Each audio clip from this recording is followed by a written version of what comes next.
করতে এসছেন, কেমন আছেন বলুন? ভালো আছি। তো ঠান্ডা পড়েছে নাকি জোরদার?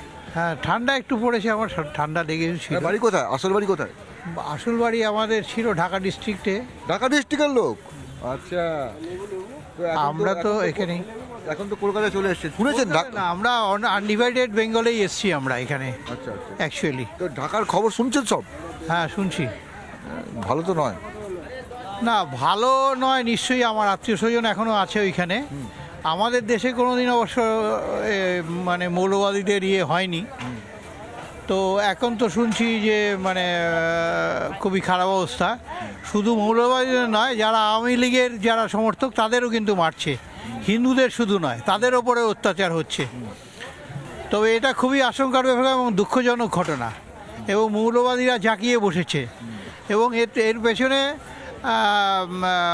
কি বলবো আপনাকে, আমার বলতে কোনো দ্বিধা নেই, আন্তর্জাতিক চক্রান্ত আছে এটাকে টপল করার। চট্টগ্রামে তো মানে রক্তাক্ত অবস্থা। সেটা টিভিতে যা দেখেছি সেইটুকুনি। আমার তো আপনার আত্মীয় স্বজনের সঙ্গে কথা হয়েছে? না, আত্মীয় স্বজনের সঙ্গে ডাইরেক্ট কথা হয়নি, কিন্তু অন্য লোকের মারফত আমি খবর পেয়েছি।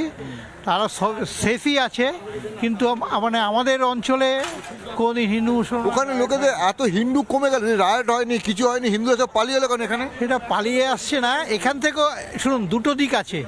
এখান থেকেও যে যারা মুসলমান যারা যাচ্ছে সেই খবরটা কিন্তু আমরা রাখি না। আচ্ছা। বোদ্দা সাইড কিন্তু তাদের এদিক ওদিক হচ্ছে।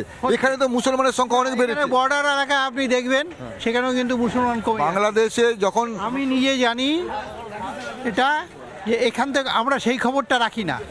আমরা একটা দিক থেকে দেখতে গেলে আমরাও কিন্তু মৌলবাদের সঙ্গে জড়িয়ে পড়ছি। না, আমার যেটা প্রশ্ন, Secularism করি।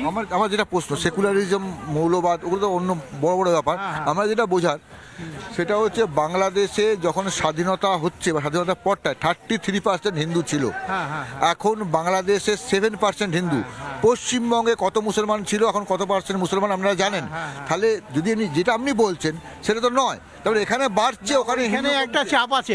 একটা জিনিস মনে রাখতে হবে, আমরা এগুলো ওইভাবে খবর রাখি না, যে পাকিস্তানেও কিন্তু এখনো হিন্দু আছে, গুজরাটিরাও আছে, বাংলাদেশেও আছে, কিন্তু একজন দুজন হিন্দুরা আমি বলছি হিন্দুদের ওপর একটা চাপ আছে। ঠিক এইখানে যেরকম একটা এখানে ফেডারেল স্ট্রাকচার, আর ওইখানে মানে একনায়কতন্ত্র বলা যায়। হাসিনা একাই, মানে অত্যাচার হচ্ছে, অত্যাচার। হিন্দুরা কি এমনি চলে আসছে? তাদের নিজস্ব একটা চাপ আছে।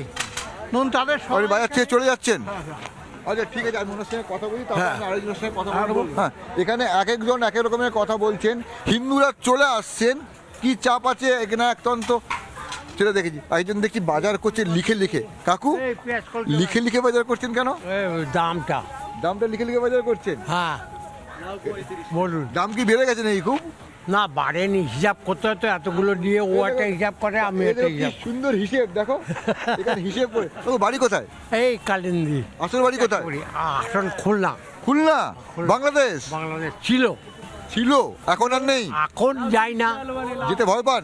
না, এখন ভয় পাই, পেতাম আগে, কারণ ধরে রাখবে কি কথা, গভর্নমেন্ট এমপ্লয়ি ছিলাম, সেই জন্যে। আপনি ওখানে চাকরি করতেন? না, আমি এখানে চাকরি করতাম। বাংলাদেশে কোথায় বাড়ি? খুলনা, বাগেরহাট। কোথায়? বাগেরহাট দশরে। খুব ভয়ঙ্কর অবস্থা তো ওখানে। হ্যাঁ, ভয়ঙ্কর অবস্থা। ধরে ধরে মারছে হিন্দুদের। শুনছি তাই, কাগজে পড়ছি, টিভিতে দেখছি। আপনি যখন কখনো খুলনায় কতদিন ছিলেন? খুলনায় খুলনা আমি ক্লাস 9 পর্যন্ত পড়ছি। মানে আপনি পুরো দেখেছেন? তখন তো 9 মানে তো বড়। হ্যাঁ, বড়। তখন তো অত্যাচার হতো? না, তখন তো বাংলাদেশ সবে ডিক্লেয়ার হয়েছে, পাকিস্তান ডিক্লেয়ার হয়েছে 1947। তারপরে চলে এসেছি, আচ্ছা। 48 সালে চলে এসেছি। তারপর একের পর এক অশান্তি, হিন্দুরা পালিয়ে এলো সব। সে তো করাই যাবে, আমরাও পালিয়ে এসেছি, বাড়ি তো ছেড়ে দিই। বাড়িঘর সব ছেড়ে চলে এসছে? হ্যাঁ। দুঃখ হয়নি? হলে কি করবেন? মেরে দেবে না তো নাকি? না, মেরে দেবে না, এইখানে এসে দুঃখ করে লাভ কি আছে? পালালেন কেন? পালার মোকানে থাকা যাবে না। কেন থাকা যাবে না? আপনার বাড়ি, আপনার ঘর। থাকা যাচ্ছে কি এখন? সেই একই কথাই, মেরে দিচ্ছে, মেরে দিচ্ছে, কেটে দিচ্ছে। ঘর বাড়ি নিয়ে নিচ্ছে, হিন্দুদের মারছে, কাটছে। কাটছে মারছে তো আর দেখতে পাচ্ছি না। আপনি কেন এসছেন? আমি তো 1948 এসেছি, আপনার পার্টিশনে। পার্টিশনের পর ভয় হচ্ছিল, ভয় হচ্ছিল। এখনো চট্টগ্রামে মারতে শুনেছেন? আর শুনিনি, শুনতে পাচ্ছি, কাগজে দেখতে পাচ্ছি। ভালো লাগে? সে তো আমার কিছু করার নেই, ভালো মন্দ আপনার নিজের উপর, পরের উপর। এই যে বাজার করছেন, হ্যাঁ আপনার মনে আছে বাংলাদেশে বাজার কখনো করেছেন ছোট বয়সে? যা করেছি, কেমন ছিল ওখানটা? সস্তা ছিল। সস্তা ছিল? হ্যাঁ, একখানা ডিম ছিল, এখন 7 টাকা ডিম। এখন তো বাংলাদেশ এখান থেকে ডিম নিচ্ছে। বাংলাদেশ তো আবার গ্যাস দিচ্ছে দেখি, ইনসু বলছে যে গ্যাস বন্ধ করে দেবো। ওটা কি গ্যাস দেয় আমাদের ইন্ডিয়াকে? ভগবান জানে, সে আমিও তো জানি না, দেখি ওগুলো গ্যাস বাংলাদেশে কিছু দেওয়ার আছে? না, কিছুই নেই। তবে দেয় কি করে? কি জানি, সবই তো ইন্ডিয়ার থেকে যায়, আলু পেঁয়াজ সবই না গেলে খাবে কি? ও তাতে এত দেমাক কিসের? দেবাক আছে হিন্দুদের মারবে 5% করে দিচ্ছে। 5%, সে তো আপনি মারুন এখানে। বদলা, হিন্দুরা তো বদলা নেয় না। নেয় না আসলে তাহলে চলুন এইরকম থাকবে।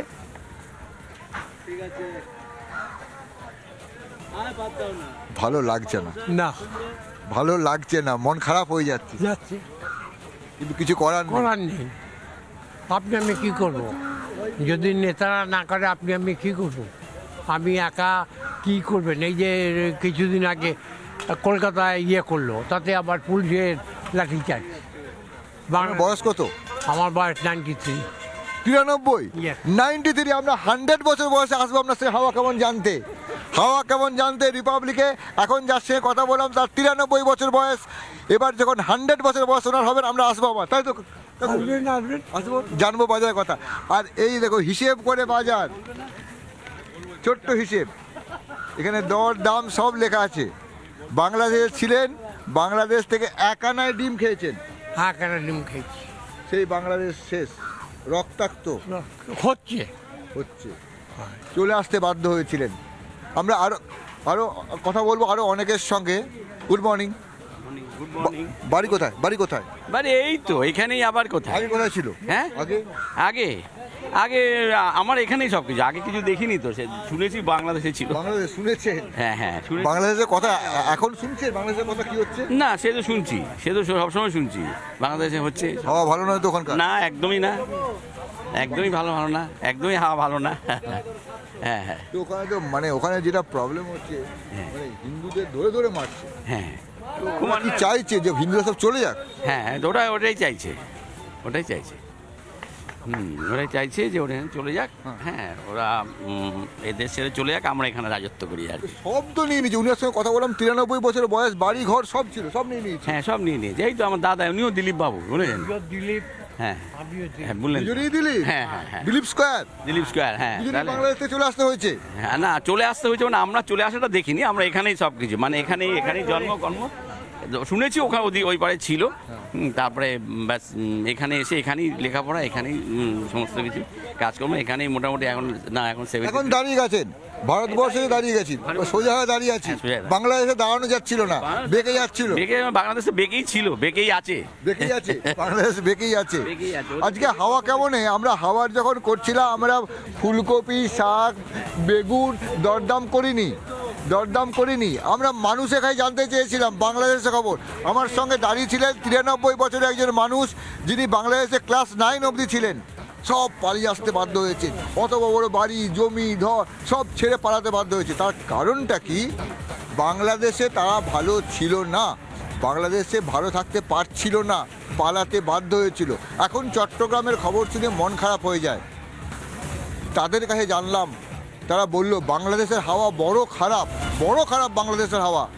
সেই মন খারাপ করা হাওয়া নিয়ে আজকের হাওয়া কেমন এখানেই শেষ করলাম। আগামীকাল আরও অন্য অনেকের সঙ্গে কথা বলবো, জানবো হাওয়া কেমন।